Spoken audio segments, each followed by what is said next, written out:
Hello hi जय जगन्नाथ समस्त को स्वागत जनाऊँ मोर आउ गोटे नुआ भिडियो रे।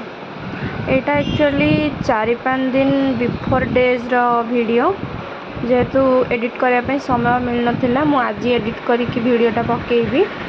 कुआडे जाऊचु आम माने वीडियो देखंतु आगकू जानि परिबे।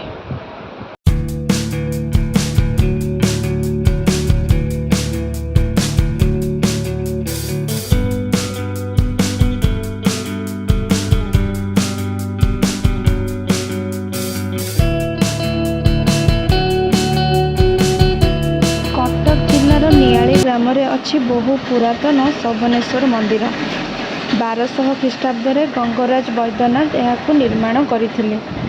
रेखा मंदिर, जगमोहन नाट मंदिर, भोग मंडप और पार्श्व देवता मंदिर को नहीं यह मंदिर शोभा पाउछि। एही पीठर महात्म्य बाबद जानिले जे केही भी आश्चर्य होइजिबे। मंदिरर बेढ़ारे अछि नकड़िया वज्र पत्थर। स्थानीय लोकंकर विश्वास जे एही पत्थर भरोसा वर्ष वर्षर विवाद तुटे।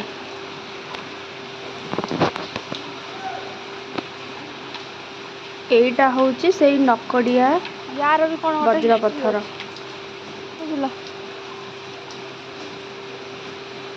कोर्ट रे चलीथिबा दीर्घ वर्ष धरी मामला ए नकड़िया पत्थर पाखे आलोचना माध्यम रे समाधान हुए बोली लोकंकर विश्वास अछि। मंदिरर चारि पाखरे कौन कौन सब अच्छी मुझे देखा। ये गोटे कूओ अच्छी। कूओटा एत भी सफा सुतरा नथिला। एटा होची से कूओटा केते गच्छ देखियो गच्छ गच्छ उठी जाइछि। कईछ ना हंडा कोनटा पानी अछि बा मो जाइतनी मो डर मारछि मोबाइल पड़ी गेले जीव से राइट साइड देख ये पटे कहीं सेटा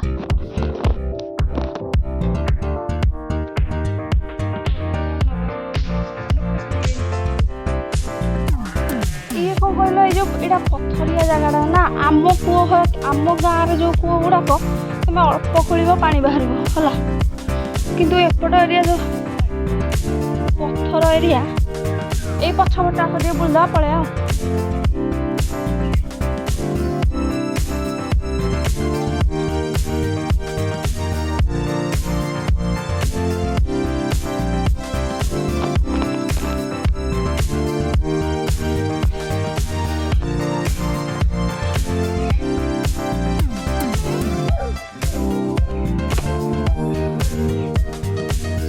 शिवरात्रि दिन प्रबल भिड़ होथबो ना।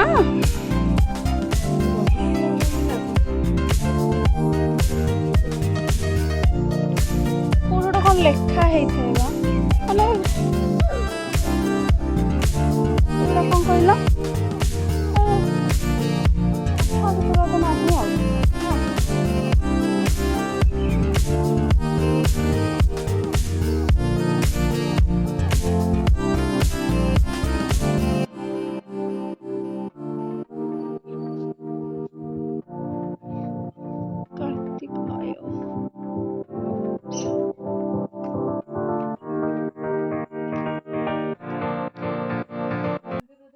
शोभनेश्वर पीठर आउ एक आकर्षण मंदिर मुखशाला थिबा बासुआ बलद 22 फुट उच्च आ 32 फुट लंबर बासुआ बलदक दर्शन करिबा परे मंदिर भितर प्रवेश करती श्रद्धालु माने। सबुठारो बड़ कथा हेउची एही मंदिर रे जगन्नाथ आउ शिव 2 जण ठाकुर पूजा पाती।